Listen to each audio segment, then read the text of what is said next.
What is up, guys? Welcome to another video. That Geeky guy here, and today we'll be looking at a post Everfest Katsu build that is pretty much a work in progress, but I'll just go through the deck so you guys can see the main idea of the deck. So Katsu did get, basically Ninja class did get some upgrades in the Everfest, but it is not comparable to the Runeblade class and I'm guessing Ranger. So Ranger, Runeblade, they got a huge boost, but Ninja got a few, which is I would say it does help a bit, which I'm going to go in and talk about in a bit. So the main component of this deck, the main changes that has been done is the Hurricane Wind line, and also bigger than ever. We're gonna take a look at how it goes and also how it works together. And for this list, it's going to be more of an aggro list. So I'm guessing that's important because we are running the Hurricane Wind the combo in our line. So we're gonna take a look at that. So for the loadout, it's pretty standard. We are looking at Harmonized Kodachi, 2 of those, and then we are looking at Breaking Scales, Tunic, Mask of Momentum, and now Rune Glove. So we want to put this in against Runeblade matchups and also Snapdragon Scalers. So Kano moving on, I guess it's going to be a bit of an issue. So moving on, we have to find some space to actually squeeze in some Arcane Barrier. So there is Arcane Lantern where you guys can actually check that out. So you can actually replace one of those Kodachi with an Arcane Lantern if you want to have access to Arcane Barrier 4 while keeping the Mask of Momentum, or you can remove the Mask of Momentum and focus on the Snapdragon Scalers instead. But I'll still feel that Mask of Momentum, the draw, the threatening of the draw effect is pretty important.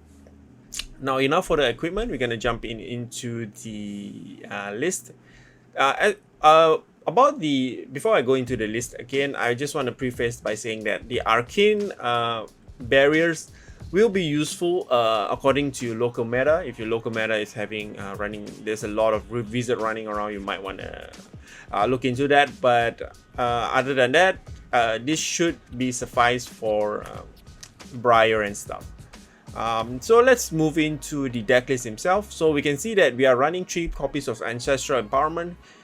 This is such a good card for any ninja deck. You basically want to have 3 copies of those.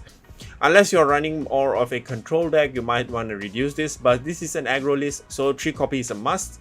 And we are looking at Command and Conquer, just to disrupt your opponent's arsenal. So Command and Conquer, usually you want to run more against a control deck. So against aggro deck and control deck, you want to run more. All the other decks on the mid-range one, you might want to reduce by 1 copy or so. I'm going to explain that in a bit because we are relying heavily on the combo lines. So then we have 2 copies of Crane Dance. You can reduce this to 1 copy, but I find that the Fine Center, which is the combo finisher for the Soul Beat Strike line, is useful against Viserai or any Runeblade class that actually tries to harm you in the using the rune chants. So that actually helps. So we have 3 copies of E-Strike, so self-explanatory. This works very well with Katsu's ability. You can discard it and stuff.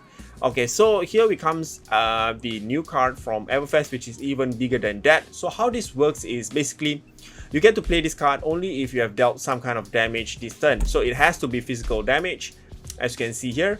And also you get to opt 3. Then you can reveal the top card of your deck. If it has greater damage than the damage you have dealt, you get to actually create a quicken token and draw a card, which I think is huge because this card actually works with Kodachi. So what you want to do is usually pitch Kodachi for 1, and then usually your opponent will take the first Kodachi. It will be a bit weird if they plan to block the first Kodachi. Even if they block the first Kodachi, you can do the same to the second Kodachi, and then you just play even bigger than that. So you get to opt 3. So what you want to do is opt 3, look at the cards, and basically just choose an attack action that has higher damage than the Kodachi, which is just 1. So it's pretty self-explanatory, pretty easy. So you should be able to at least see an attack action that you can take based on the build of the deck, because we don't run much defense reaction or attack reaction, which I'm going to go in briefly. Next, we have Exude Confidence. You want to play this against more a control list where they run a bunch of defense reactions. So Exude Confidence help in that sense. You can also discard her using the Katsu's ability. So 3 copies of Flick Flag. So even an aggro list needs some kind of defense reaction. So this is for going against warrior and stuff that heavily relies on attack reaction in order to get the chip damage in. So you want to prevent that by using Flick Flag.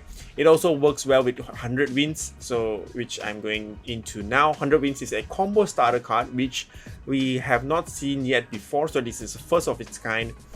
It's a starter and also it's a combo, so it works really well with Flick Flag. Now 100 Winds works by checking the combat chain whether you have played any 100 Winds, and then it gains +1 for each of those. So you want to make sure that you don't break the chain. You want to make sure that you play all the 100 Winds in the correct sequence, or you can play different combo cards, but make sure you have go again, and you want to make sure that you don't break the chain by playing any non-attack action. Any non-attack action you want to play, just play it right at the start of the combat chain and then just do whatever you want. So 3 copies of those. You can discard this using Katsu once again. Go again is really precious. So this will be replacing the head jab line in the aggro Katsu decks, I think, because this has much more value due to the combo keyword. And then we are looking at 3 copies of Leg Tap. A very good combo starter, so we're still going to use that. And then 3 copies of Razor Reflex, pretty self-explanatory, we want those. 3 copies of Rising Knee Thrust, so even without the combo finisher for the Leg Tap line, you still have, you're dishing out about 9 damage if you can get them out. So even with 2 Kodachis and then Leg Tap, Rising Knee, it's 11 damage, so that's nothing to scoff at. You can do that with only 3 card hand. And then we are looking at a Sink Below. So this is something you want to sideboard out, but against warrior you want to sideboard this in, because it helps with the, of course, with the defending. And then we are looking at 3 copies of Snatch. So remember that we talked about a Bigger Than Ever. If I scroll back up here, so we can actually opt this and then reveal the Snatch, play the Snatch, quicken token bricks, and then we threaten a draw. So these kinds of cards really helps, and it also works well with Soul Beat Strike, where it reads that if it hits, it gains Go Again, but with Bigger Than Ever, we don't need that. And then we have 3 copies of Surging Strike. Of course, Katsu staple, we should put Surging Strike whenever you can. 3 copies of Torrent of Tempo. Same concept, you want to go with Bigger Than Ever in order to obtain a Quicken token. So even you don't have it, you can just achieve quite a decent amount of damage by actually holding a blue and a Torrent of Tempo, and then just a Kodachi Torrent of Tempo. That's pretty good. Whelming Gust Wave, 3 copies, self-explanatory. 100 Winds, a yellow one, so just so that you can get a longer chain. And then we are looking at Hurricane Technique, 1 copy of those, just in case you wanna use, you are able to actually get the Rising Knee and Leg Tap in your hand or in your arsenal, or a combination of that, and then you can just finish it off with a Hurricane Technique. And then we're looking at 3 copies of Mugenshi's release. So Mugenshi is the one after Whelming, so you want to have 3 copies of those. 1 copy of Surging Strike. So against a more against decks like Prism or what, you might want to take this out, or you can put this in, but remember that it only blocks for 2.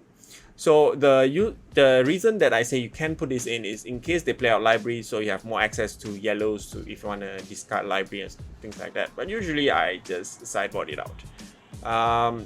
Because of the defense value. And then we are looking at 3 copies of Winds of Eternity. So this is a combo finisher for 100 Winds. So you want to play this at the end of the combo, so it gains 4, and then you can actually shuffle all the 100 Winds back into the deck. Also, you might notice that I'm not playing the blue 100 Winds because it doesn't really work well with the Bigger Than Ever, because when you Kodachi and then 100 Winds, the blue one, it would be 1. So it actually is the same damage as the Kodachi, so you don't really want that to happen. So in case your op fails. Next, we are looking at 3 copies of Fine Center. I love this card. just because of the Zen State token that you get so much value out of. So it also is a 2 base damage, so pretty useful against Bigger Than Ever. 3 copies of a blue Flusterfist. So this has the same concept as the Kodachi and Bigger Than Ever, so you want to have 3 copies of those. If you I think this is the only combo card that I can put in, which is Blue Peach and also 2, and somehow benefits the deck. It blocks for 3. So if you have any other suggestion, you can actually let me know. I'll consider actually choosing another one. You can put in Rushing River, but Rushing River, it has a base damage of 1 for the Blue Peach, so it's not really useful. And then we're looking at 3 copies of Lord of Wind, blue one. And then, of course, Lord of Wind is only available in blue. And finally, 3 copies of Blue Whelming Gustwave. This is the only Blue Peach 1 cost that I have, just because the whole Whelming line just deal so much damage. So that's pretty much it, guys. That's the deck. Let me know what you guys think down in the comments below. Feel free to actually make changes to this deck. I'll be posting the link down in the description below so you guys can take a look. That's pretty much it, guys.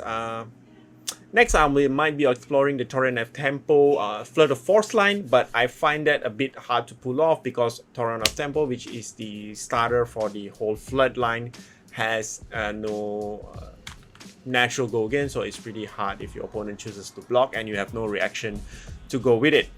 So that's pretty much it, guys. Thank you very much for watching, and see you guys in the next one.